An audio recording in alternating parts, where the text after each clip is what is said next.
तो देखो मैंने पहले आपको बताया है कि लमसम पे जब अमाउंट आपको मिलता है शेयर का, तो आपको कैसे एंट्री करनी पड़ती है।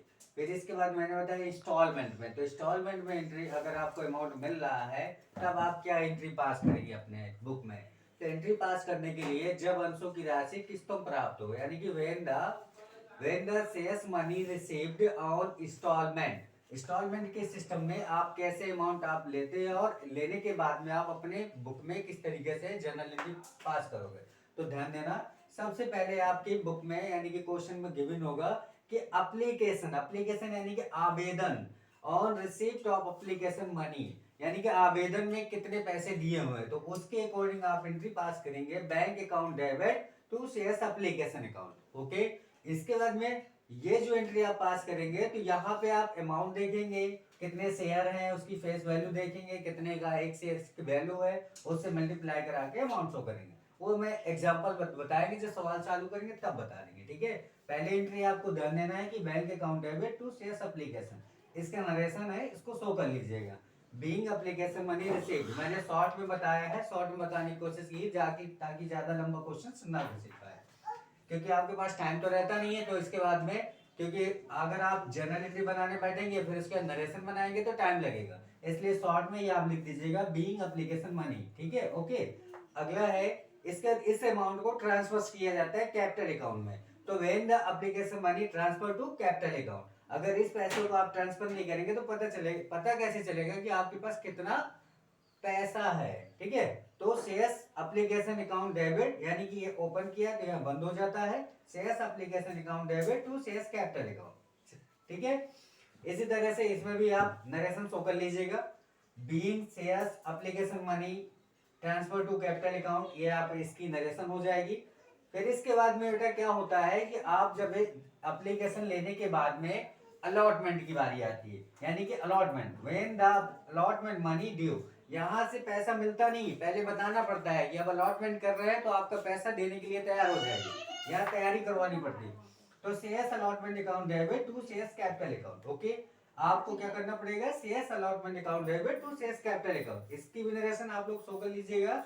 Being shares allotment money due, यहाँ पे ड्यू की एंट्री है तो ड्यू हो जाएगा। इसके बाद जब ड्यू करते हैं तो पैसा लेंगे भी, तो आपने ड्यू कर लिया, ड्यू करने के बाद में इसका पैसा ले लीजिए। When the allotment money receipt, जब रिसिप्ट करेंगे तो बैंक के ही थ्रू आप पैसा लेंगे, क्योंकि आज के जनरल जो भी आपका ट्रांजेक्शन है टोटली आपका ट्रांजेक्शन बैंक के थ्रू होता है। तो bank account debit to shares allotment account. Okay, clear है।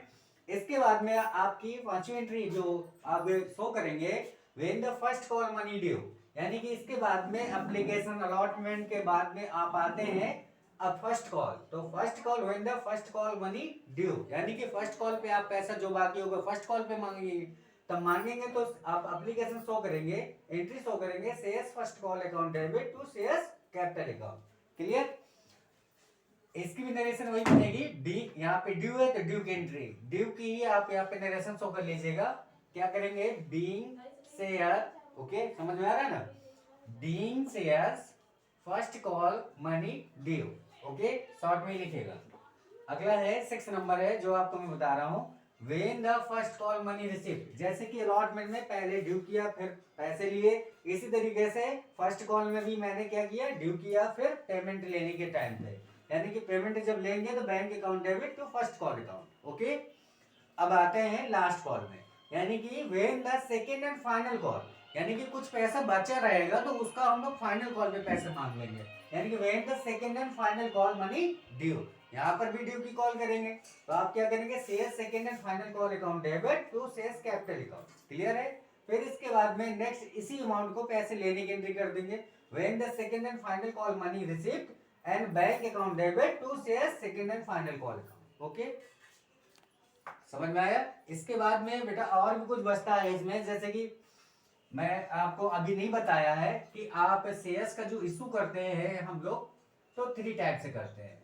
कौन कौन सा, एट पार, देन सेकंड है एट प्रीमियम, एंड नेक्स्ट है एट डिस्काउंट। ओके, लेकिन आपके जो इंटर के सिलेबस है, तो इंटर के सिलेबस में एट पार मिलेगा, एट प्रीमियम मिलेगा, एट डिस्काउंट नहीं मिलेगा। एट डिस्काउंट पे किसी कंडीशंस पे कंपनी शेयर इशू करती है, अगर आप इस पे इशू कर देंगे, ठीक है, तो आपको पनिशमेंट लग जाएगी, इसीलिए, ठीक है। तो हम लोग क्या करते हैं, डिस्काउंट पे आपका सिलेबस नहीं है, डिस्काउंट पे हम लोग नहीं पढ़ेंगे, और डिस्काउंट पे आपको कोई लेना देना नहीं। लेकिन आप अगर कोई पूछता है आपसे कि कितने टाइप से अंशों का निर्गमन किया जा सकता है, तो 3 तरह से किया जा सकता है, यानी कि 3 टाइप से, एट पार पे, एट प्रीमियम पे, एट डिस्काउंट पे। ओके, अब इन सारी चीजों को ध्यान में रखेंगे तभी आप क्वेश्चंस को सॉल्व कर पाएंगे, नहीं तो आप फिर गड़बड़ हो जाएगी सारी कहानी। समझ रहे हैं ना मेरी बात को? तो आपको करना क्या है कि जैसे अमाउंट आपको मिलता है वो इंस्टॉलमेंट में एप्लीकेशन पे मिलेगा, देन अलॉटमेंट करनी पड़ेगी, फर्स्ट कॉल या second call, and second call and final call, ठीक है। ये सारा अमाउंट मिलता है। अब रीजन क्या होता है, अगर ये एंट्रियां सब फॉलो कर रहे हैं तो एट पार को फॉलो कर रहे हैं, ठीक है। एट पार मींस होता है सम मूल, ठीक, सम मूल, और ये इसको बोलते हैं अधिमूल, और इसको तो कटौती ही बोलते हैं, आपको सबको पता है, ठीक है। अब ये सारी चीजें मैंने आपको एक्सप्लेन कर दी हैं, तो ये सारी एंट्री जो फॉलो कर रही हैं वो एट पार पे फॉलो कर रही है, ठीक है। अभी मैंने बहुत सारी एंट्री नहीं बताई हैं जो नेक्स्ट वीडियो में आपको बताएंगे। ओके।